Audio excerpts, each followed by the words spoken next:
आधुनिक भौतिक विज्ञान के जन्मदाता अल्बर्ट आइंस्टाइन ने भौतिक विश्व को उसके यथार्थ स्वरूपों में ही समझने का प्रयास किया था। इस संबंध में उन्होंने कहा था कि शब्दों का भाषा को जिस रूप में लिखा या बोला जाता है, मेरी विचार पद्धति में उनकी उस रूप में कोई भूमिका नहीं है। पारंपरिक शब्दों अथवा अन्य चिन्हों के लिए दूसरे चरण में मात्र तब परिश्रम करना चाहिए जब संबंधीकरण का खेल फिर से दोहराया जा सके। अल्बर्ट आइंस्टाइन का प्रारंभिक जीवन। अल्बर्ट आइंस्टाइन का जन्म 14 मार्च 1979 को जर्मनी के उल्क नामक छोटे से कस्बे में हुआ था। उनके पिता का नाम हरमन आइंस्टाइन और माता का नाम पॉलिन था। पॉलिन को अपने पुत्र से बहुत प्यार था और कभी वो उसको अपने से दूर नहीं करती थी। एल्बर्ट 3 वर्ष का हुआ तो उसकी माता के लिए एक समस्या खड़ी हो गई कि वो बोलता नहीं था। सामान्यतः 3 वर्ष के बालक तुतलाकर बोलना सीख जाते हैं। फिर भी मां ने उम्मीद नहीं छोड़ी और उसे पियानो बजाना सिखाया। बचपन में एल्बर्ट शांत स्वभाव का और शर्मीला बच्चा था और उसका कोई मित्र नहीं था। वह अपने पड़ोस में रहने वाले बच्चों के साथ भी खेलना पसंद नहीं करता था। एल्बर्ट के माता पिता म्यूनिख रहने लगे थे। बच्चे म्यूनिख की सड़कों पर सेना की परेड को देखकर उनकी नकल उतारा करते थे, जबकि एल्बर्ट आइंस्टाइन अल्बर्ट सिपाहियों को देखते ही रोने लगता था। उस समय दूसरे सभी बच्चे बद्दा होकर सिपाही बनने की बात करते थे, लेकिन उसकी सिपाही बनने में कोई रुचि नहीं थी। अब एल्बर्ट 5 वर्ष का हो गया था और उसके जन्मदिन पर उसके माता पिता ने मैग्नेटिक कंपस उपहार में दिया, जिसे देखकर वो बहुत प्रसन्न हुआ था। जब उस मैग्नेटिक कंपस की सुई हमेशा उत्तर दिशा की तरफ रहती तो उसके दिमाग में प्रश्न आते थे कि ऐसा कैसे और क्यों होता है। अल्बर्ट बचपन से ही पढ़ने लिखने में होशियार था, लेकिन शिक्षकों के साथ उसका तालमेल नहीं बैठता था क्योंकि वो रटंत विद्या सिखाते थे।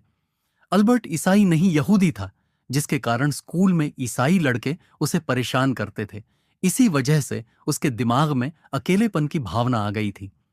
उसका बचपन में एक ही मित्र बना था जिसका नाम मैक्स टेमले था, जिससे वो अपने मन की बातें करता था और तर्कसंगत प्रश्न करता रहता था। एक दिन अल्बर्ट ने मैक्स से पूछा कि यह ब्रह्मांड कैसे काम करता है। इसका उत्तर मैक्स के पास नहीं था। इस तरह बचपन से उसका भौतिकी में बहुत रुचि रही थी।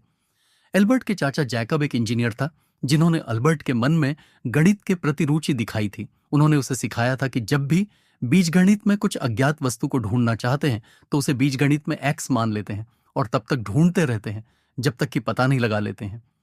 एल्बर्ट जब 15 वर्ष का हुआ तो उसके पिता के कारोबार में समस्याएं आ गई, जिसके कारण उन्हें कारोबार बंद करना पड़ी दिया।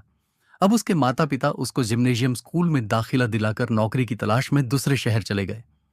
अब माता पिता के जाने के बाद अल्बर्ट उदास रहने लगा और उसका पढ़ाई में ध्यान नहीं लगा, इसलिए वो भी अपने परिवार के पास इटली चला गया। इटली में उसने बहुत सुखद समय बिताया। उसके बाद 16 वर्ष की उम्र में अल्बर्ट को स्विट्जरलैंड के एक स्कूल में पढ़ने के लिए रखा गया। यहां पर उसने भौतिकी में गहरी रुचि दिखाना शुरू कर दिया और उसे योग्य अध्यापक भी मिले। यहीं पर उन्होंने सापेक्षता का सिद्धांत का पता लगाया था। एल्बर्ट ने ज्यूरिख से स्नातक की डिग्री प्राप्त की थी। अल्बर्ट आइंस्टाइन अध्यापक के रूप में स्नातक की डिग्री लेने के बाद उन्होंने विद्यार्थियों को पढ़ाने के बारे में विचार किया, लेकिन अल्बर्ट के अधिक ज्ञान की वजह से प्रारंभ में उन्हें नौकरी नहीं मिली। सन 1902 में अल्बर्ट आइंस्टाइन को स्विट्जरलैंड के बर्न शहर में एक अस्थायी नौकरी मिल गई। अब उन्हें अपने शोध लेखों को लिखने और प्रकाशित कराने का बहुत समय मिला।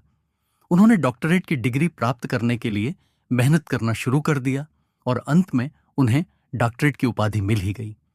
अल्बर्ट आइंस्टाइन वैज्ञानिक के रूप में ज्यूरिख विश्वविद्यालय में उनको प्रोफेसर की नियुक्ति मिली और लोगों ने उन्हें महान वैज्ञानिक मानना शुरू कर दिया।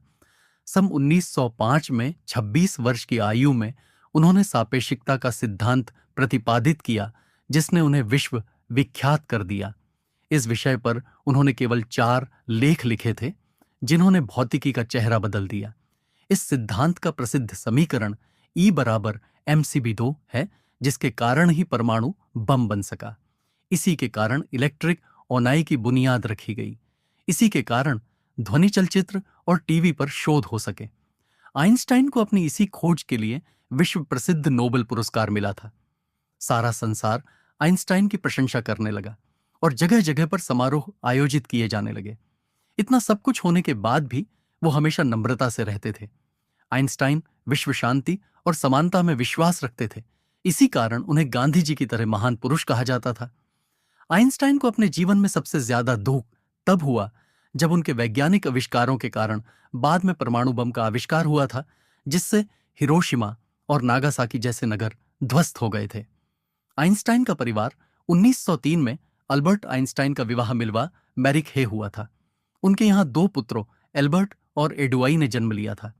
आइंस्टाइन के विवाह से पहले भी एक पुत्री थी जिसे आइंस्टाइन ने गोद लिया था, लेकिन उसकी बचपन में ही मौत हो गई थी। 14 फरवरी 19 में उनका मैरिक से तलाक हो गया और इसी वर्ष में उन्होंने दूसरी शादी कर ली थी। उनकी दूसरी पत्नी का नाम एल्सा था, लेकिन वो भी 1937 में चल बसी। वैसे भी उनकी पारिवारिक जीवन में रुचि कम थी और अपना ज्यादातर समय अपनी वैज्ञानिक खोजों में लगाते थे।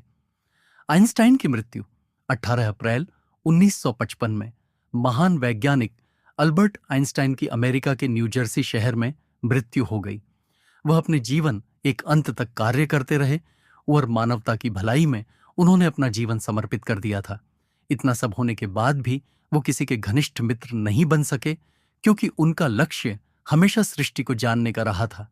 आइंस्टाइन की प्रतिभा से प्रभावित होने के कारण मृत्यु के बाद उनके दिमाग का अध्ययन किया गया, लेकिन कुछ विशेष तथ्य हाथ नहीं आए।